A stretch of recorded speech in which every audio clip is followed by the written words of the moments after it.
Allies exam पाठशाला में आपका स्वागत है।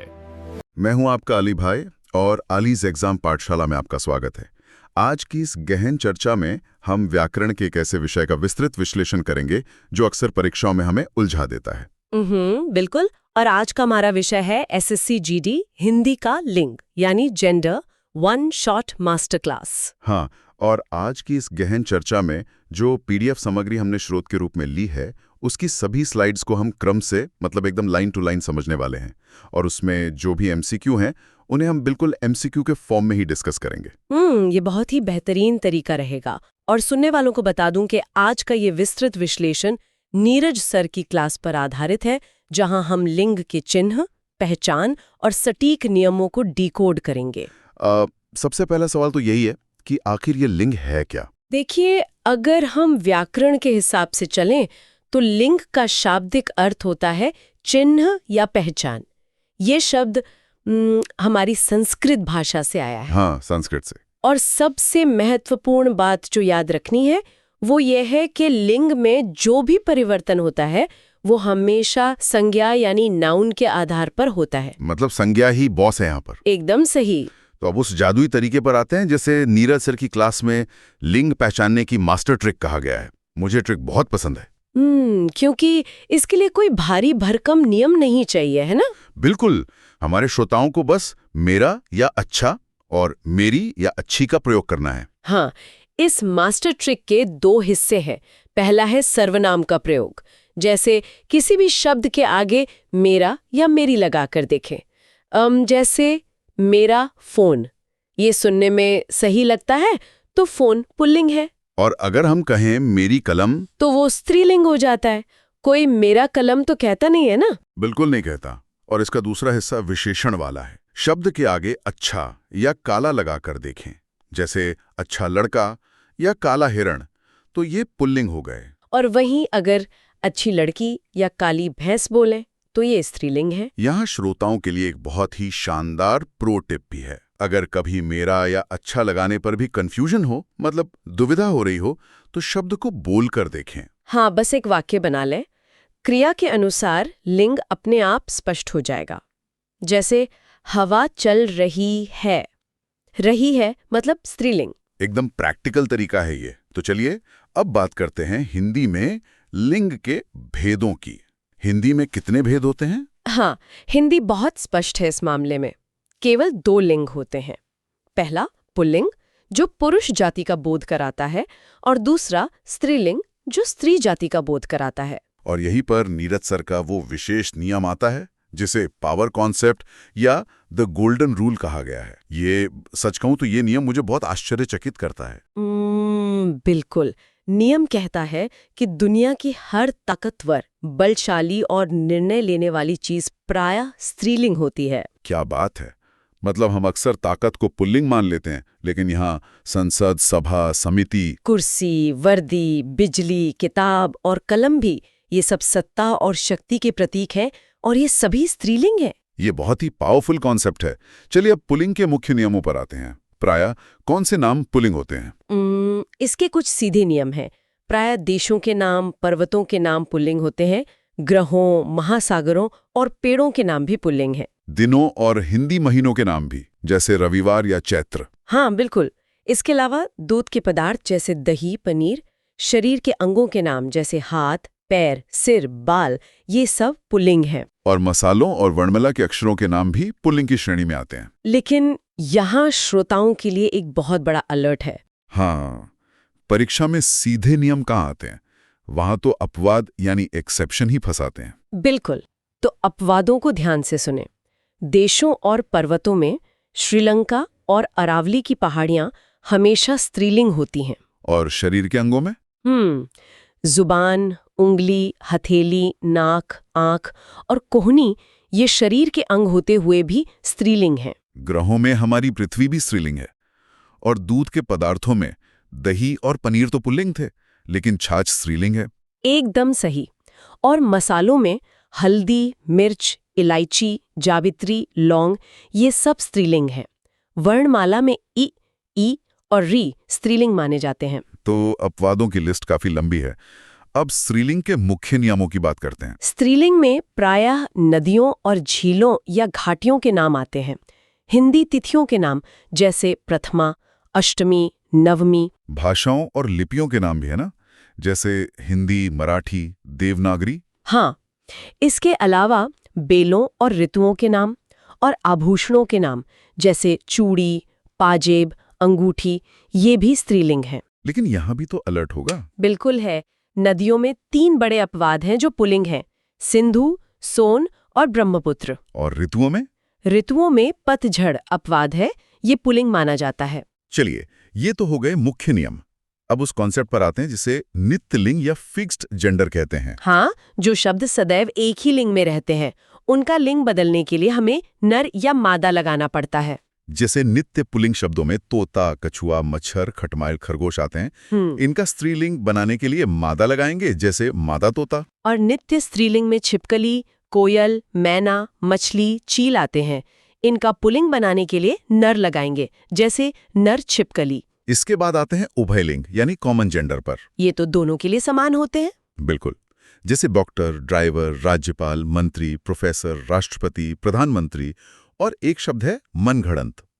ये भी उभयलिंग है। चलिए, अब प्रत्यय यानी सफिक्स के शानदार नियमों को देख लेते हैं। ये बहुत आसान है।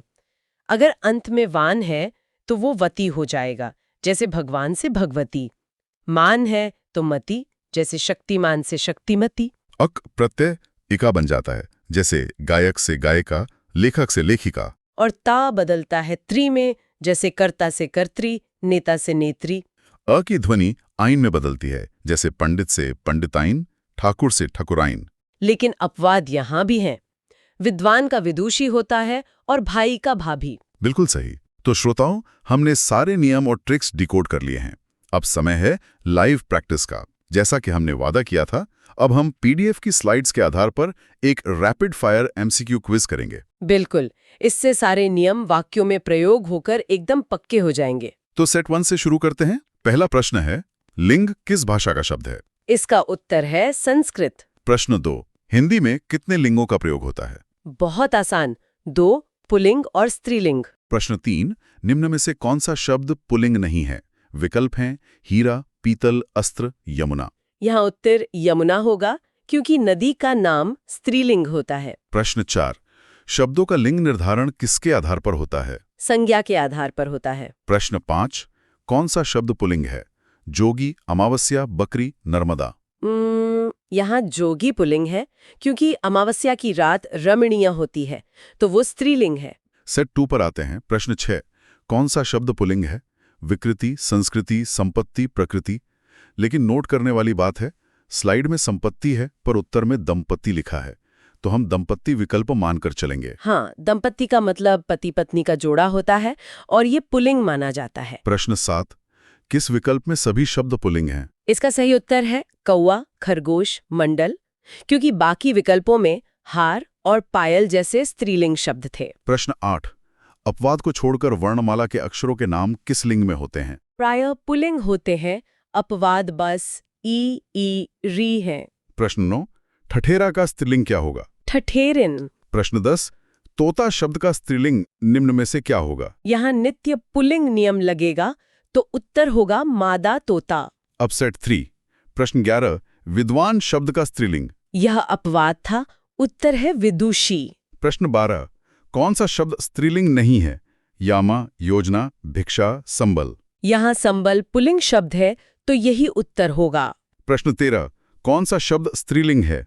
जहाज, जलपान, जमीन, जुलूस। जमीन, क्योंकि हम कहते हैं जमीन प्यासी है। प्रश्न 14, स्त्रीलिंग शब्द छांटिए। गणेश, गणपति, गणना। गणना, क्योंकि गिनती होती है, तो यह स्त्रीलिंग है।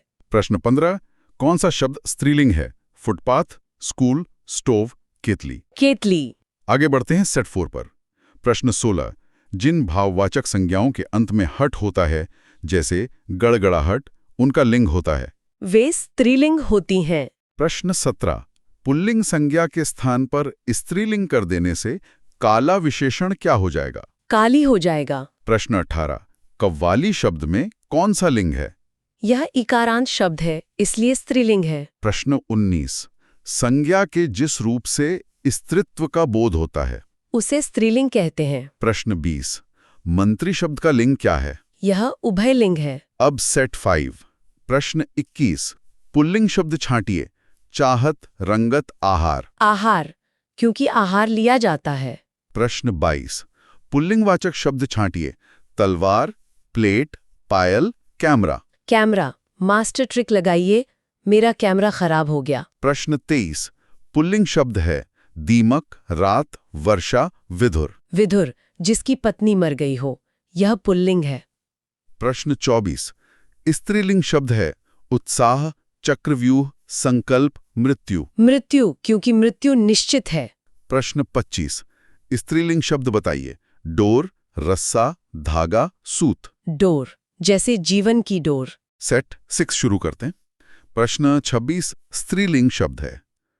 दूध, मक्खन, मट्ठा, छाछ। छाछ, बाकी दूध के पदार्थ पुल्लिंग है, ये हमारा अपवाद था। प्रश्न 27, स्त्रीलिंग नहीं है। सुबह, दोपहर, सांझ, दिन। दिन, क्योंकि हम कहते हैं दिन निकल आया, जो पुल्लिंग है। प्रश्न 28, स्त्रीलिंग नहीं है। मानी, कहानी, रानी, पानी। पानी, पानी पिया जाता है तो ये पुल्लिंग है। प्रश्न 29, ठाकुर का स्त्रीलिंग। ठकुराइन। प्रश्न 30, ऋषि का स्त्रीलिंग। ऋषिका। हम आखिरी कुछ सवालों पर हैं। सेट 7। प्रश्न 31, सम्राट शब्द का स्त्रीलिंग छांटिए। सम्राज्ञी।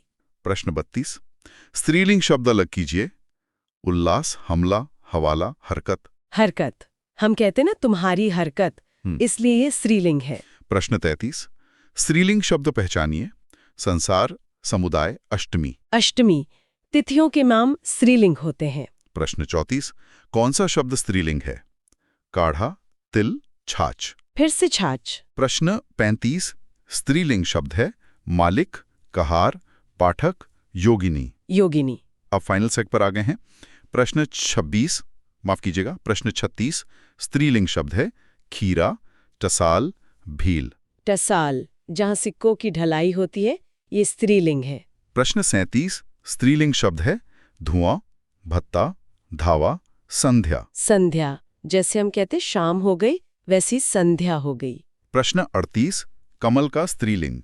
कमलिनी या कमला। अब पीडीएफ की स्लाइड में 39 की जगह गलती से दोबारा 34 लिखा है, तो हम इसे प्रश्न 39 मानकर ही पढ़ रहे हैं।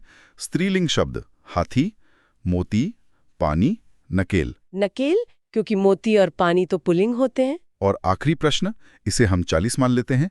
स्त्रीलिंग शब्द बताइए। सलाद, सनक, सारस, सलाम। सनक, सलाद पुल्लिंग है, लेकिन सनक सवार होती है, इसलिए ये स्त्रीलिंग है। क्या बात है! इस पूरी प्रैक्टिस से तो सारे नियम बिल्कुल शीशे की तरह साफ हो गए। बिल्कुल। और इस पूरी चर्चा को समेटते हुए मैं नीरज सर के उस अंतिम विचार का जरूर जिक्र करना चाहूंगी। उन्होंने कहा है, व्यवहार में शब्दों को लेकर पढ़ें, सफलता निश्चित मिलेगी। मतलब व्याकरण को सिर्फ रटना नहीं है। हाँ, रटने के बजाय शब्दों को अपने रोजमर्रा के व्यवहार और वाक्यों में प्रयोग करके देखें। लिंग अपने आप समझ आ जाएगा। एकदम प्रैक्टिकल बात है। और श्रोताओं, इस गहन चर्चा को खत्म करने से पहले आपके सोचने के लिए एक बिंदु छोड़कर जा रहे हैं। जरा विचार कीजिए, क्या हमारी भाषा का ढांचा हमारी सोच को आकार देता है? बहुत ही गहरा सवाल है ना? जब हम किसी निर्जीव वस्तु को ताकतवर मानकर उसे स्त्रीलिंग का दर्जा देते हैं, जैसे हमने पावर कॉन्सेप्ट में देखा, तो ये हमारे समाज के बारे में क्या दर्शाता है? इस पर जरूर विचार कीजिएगा। बिल्कुल, भाषा सिर्फ शब्द नहीं है, ये हमारी सोच का आईना है। तो श्रोताओं, इसी विचार के साथ आज की इस मास्टर क्लास को यहीं विराम देते हैं। जय हिंद, जय भारत।